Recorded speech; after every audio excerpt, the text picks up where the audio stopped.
ऐसा बाप नहीं चाहिए।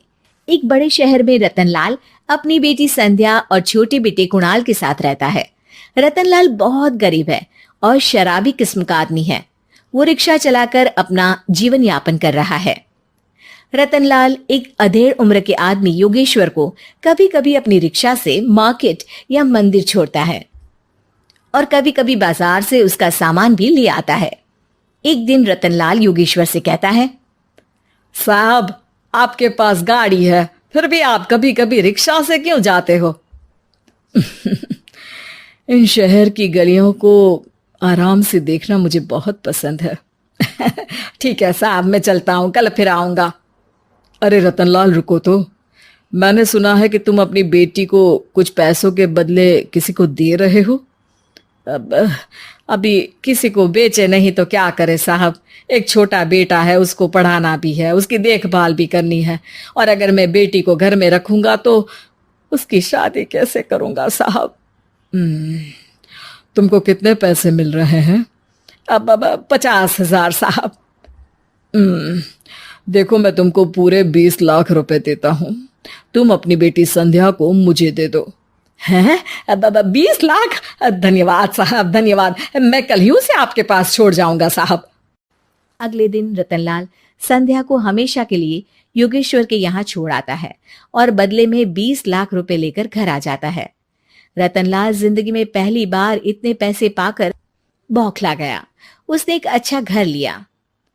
कुणाल, अब हमें कोई चिंता नहीं है, तू अब अच्छे से पढ़, खूब मन लगाकर पढ़ाई करना। पापा, मुझे पढ़ाई करना अच्छा नहीं लगता। अरे तूने अगर ज्यादा बकवास की ना तो बहुत मारूंगा। कल से तू अच्छे स्कूल में जाएगा तो जाएगा, हाँ बस। कुणाल का एडमिशन एक अच्छे स्कूल में हो जाता है, लेकिन आए दिन स्कूल से शिकायत आती ही रहती है।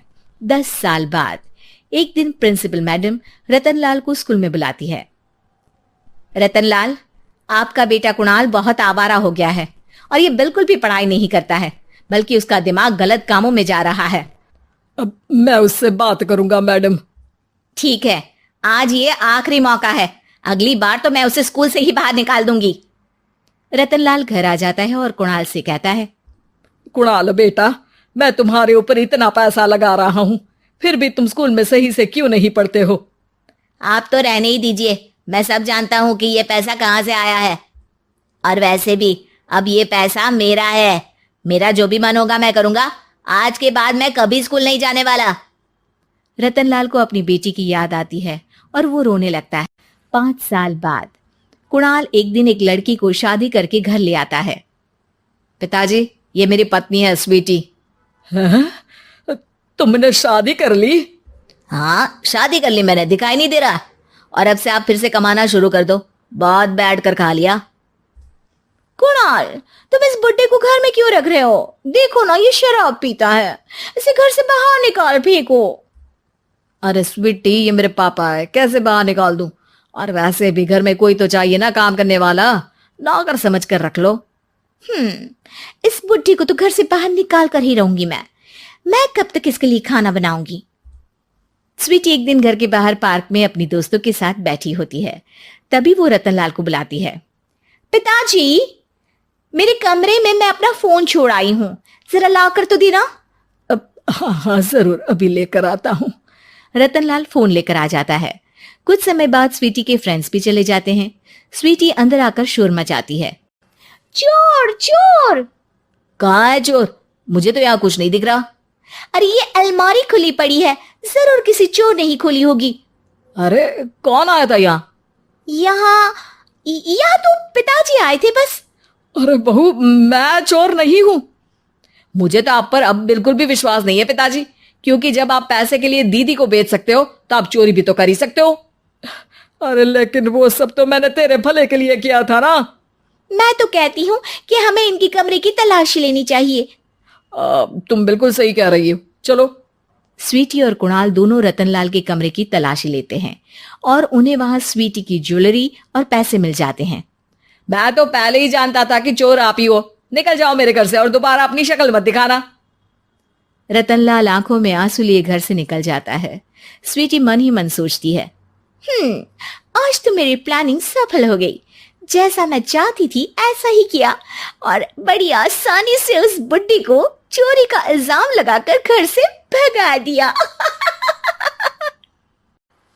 रतनलाल की हालत अब ज्यादा खराब हो गई और वो सड़क पर बैठकर भीख मांगकर खाने लगा। एक दिन वहां एक गाड़ी आकर रुकी और सड़क पर बैठे सभी भिखारियों को अपने सेंटर ले गई। एनजीओ की मालिक संध्या एक एक करके सभी को सुविधा मुहैया कराती है।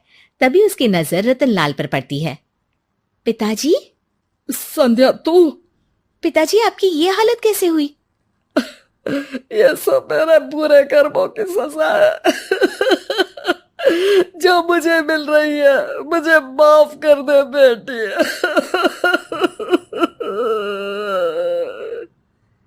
पिताजी, मैं आप पर बिल्कुल भी गुस्सा नहीं हूं, क्योंकि आपने मुझे यहां भेजकर अच्छा ही किया। मेरी जिंदगी बदल गई।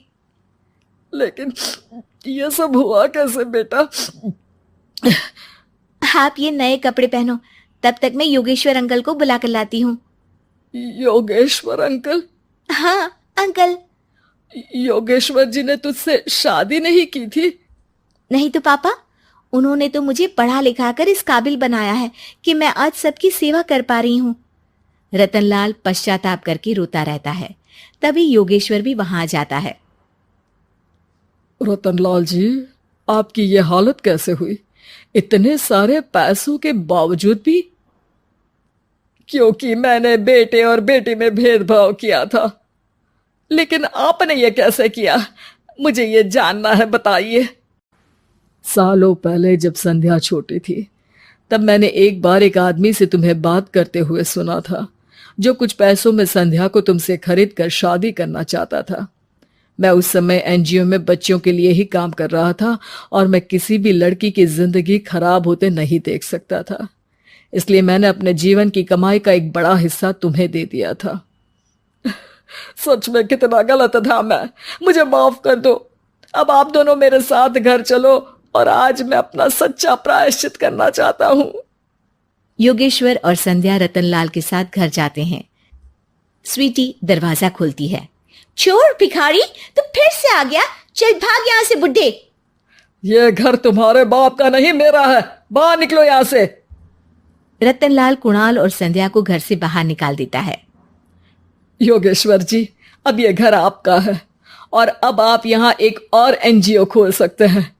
शायद अब ये सच्चा प्रायश्चित है। संध्या अपने पिता के गले लग जाती है।